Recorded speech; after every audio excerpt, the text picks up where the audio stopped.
Hi everyone, this is a Milestone2 for our project. Uh, as for Milestone2, I decided to give a little tutorial for the product that we have finished so far and hopefully walk you through and makes this a little bit easier to understand. So first, a little bit background.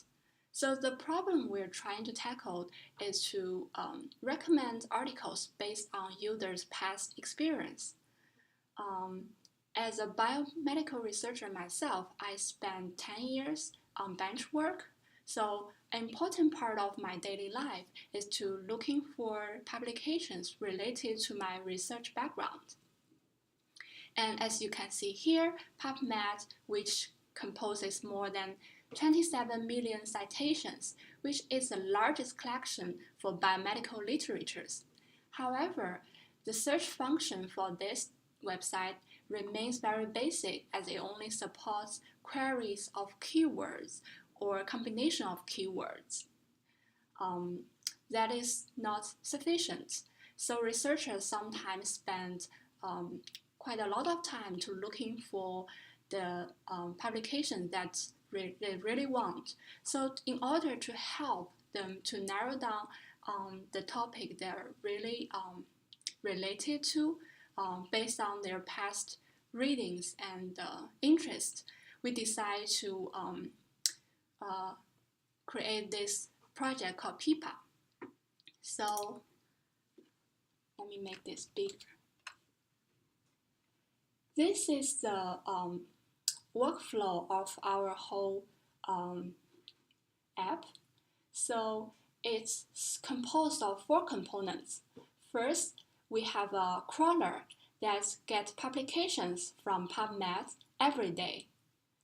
So every day we get their most updated papers for that day and then save them into a MySQL database.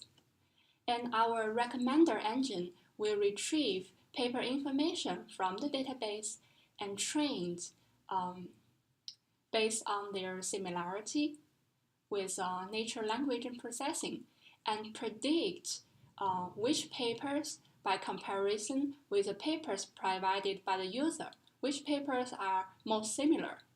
And then after we got this similar paper information, we show it on the front-end web module, which is developed by Python Flask.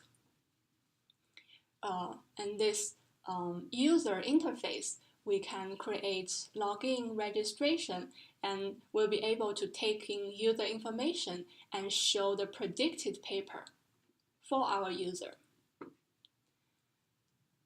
So let me show you how our website works. So first, this is the first page, home page of our web app.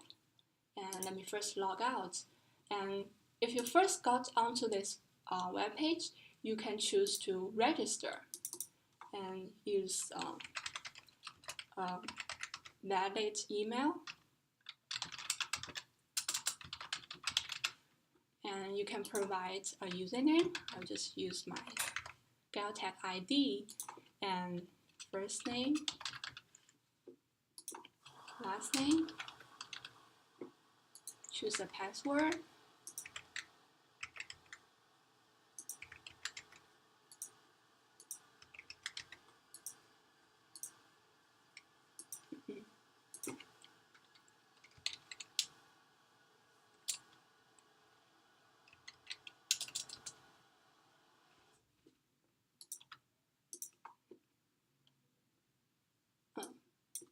okay.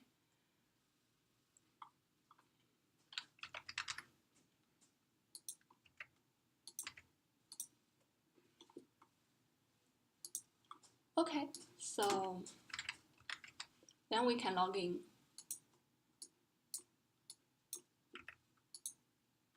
So when you first log in, you can go to my list, add your paper. So here, add an article. Add the article number. You can add a title, my paper. And you can add some abstract. This can be copy and paste from the paper that you're reading. then you hit submit. This information will be saved into your profile. And you can also try to add, for example, not exactly a paper information, but something that you wrote, maybe your research proposal with some keyword, maybe like I'm interested in cancer proliferation and the relationship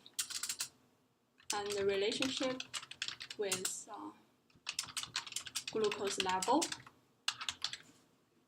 and that will also work. And here you can click to edit the information that you wrote or delete it.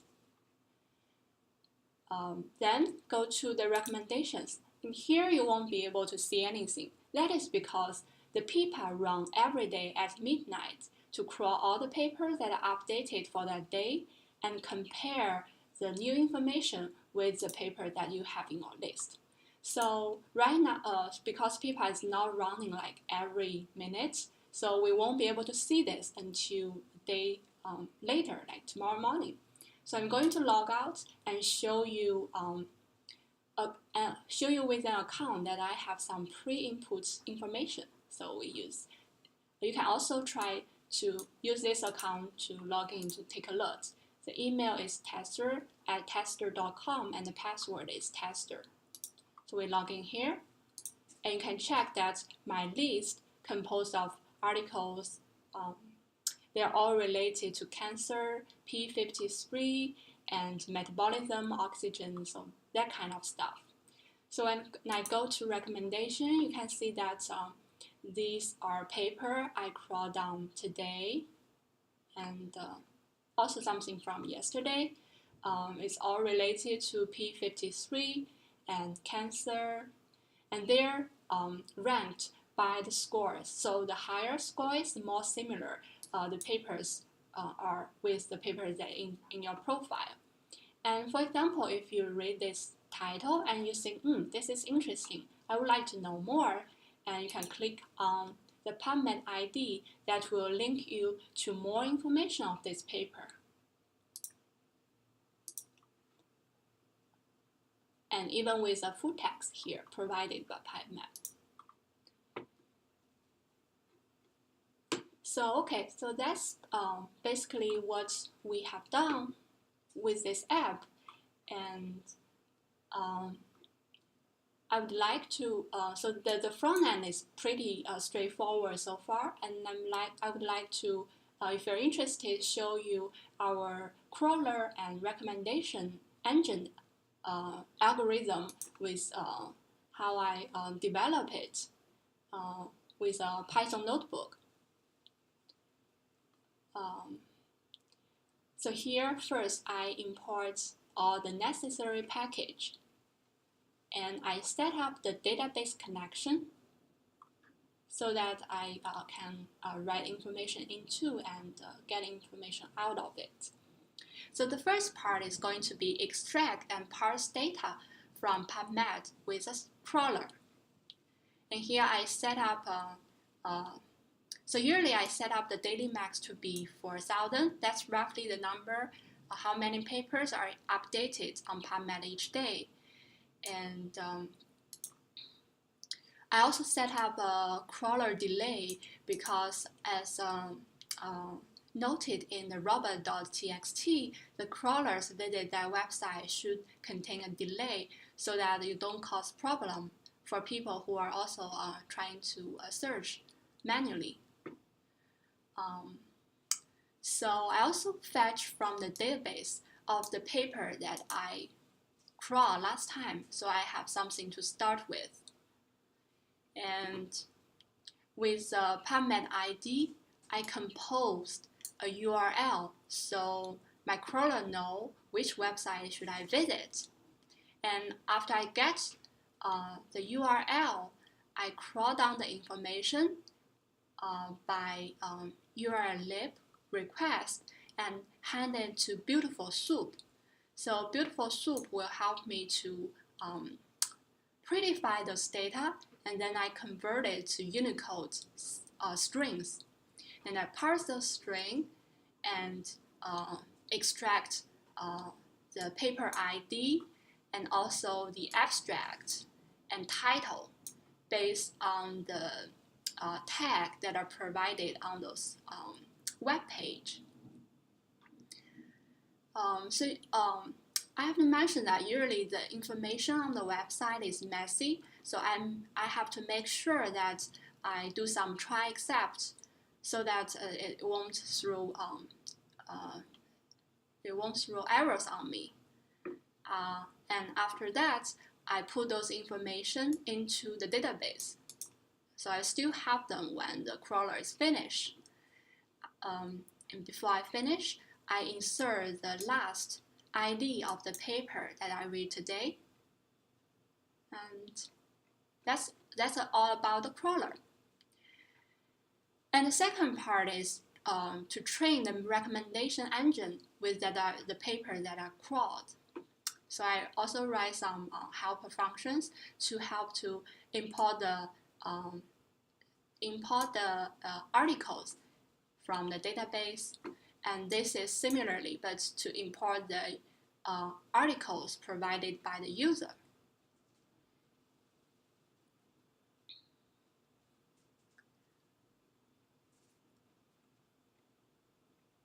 And also some plotting stuff. So here is the main logic for the train. First, I use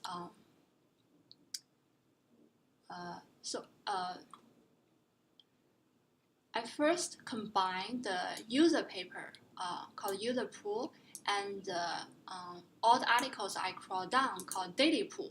So I concatenate them together and I clean up for the non-ASCII characters and calculate the term frequency so that I can calculate the paper similarity by TF-IDF method provided by the scikit-learn. So after I got the cosine similarity, I can calculate how similar each papers are with each other. And then I save for each paper provided by the user, I save the top 10 similar papers into the database.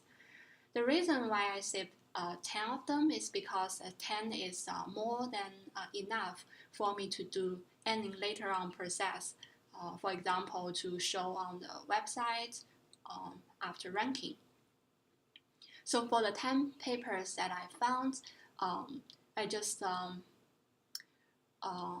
write a query and put every information I need, including the ID for the paper, the score, and the titles into the database. So as you can see, this is an example of the what is the daily the daily paper that are crawled down looks like with their Pubmed ID and the beginning of their abstract shown. Okay, so this is like training of the paper. So after that, I can after training, I can plot the similarity matrix. What does it look like? So for example, if there are only 3 papers in the user profile, indicating here by 0, 1, and 2, and the paper that are crawled down are thousands of them. So this table can go very long. But here I'm just showing the top 10 to give you an idea. So the as here shown by the heat map, the darker the color is, meaning that the 2 papers are more similar. So here the white indicates they're not really related. And this is showing like I keep track of the papers, the user papers, and their top 10 similar papers. So this is after ranking.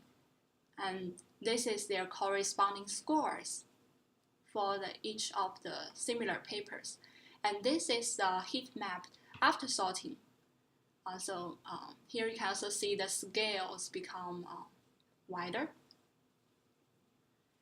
And This is just to give an idea. For example, if in the user profile, I have 3 papers, one about P53, mitochondrial metabolism and cancer. The second one is something with bacterial infection, and the third one is about autophagy. So in the recommendation papers, I'm showing you the top 5 of them. So you can see the first one is mitochondria and P53, and the second one is about host trafficking and Legionella infection, macrophage, virus, host, and the third one is all about autophagy. So it's making sense. It's quite relevant, indicating that it's working. And if you see the heat map, you can also see that, for example, for the third paper, there's a jump from, like, this is around 0.1 to below 0.5. So you can quite confidently say that between this level is probably our threshold. So as a summary, the PIPA contains a crawl publication, can crawl publications resource from Pubmed with the URL lib3, and it can also pass information on the web page with beautiful soup4.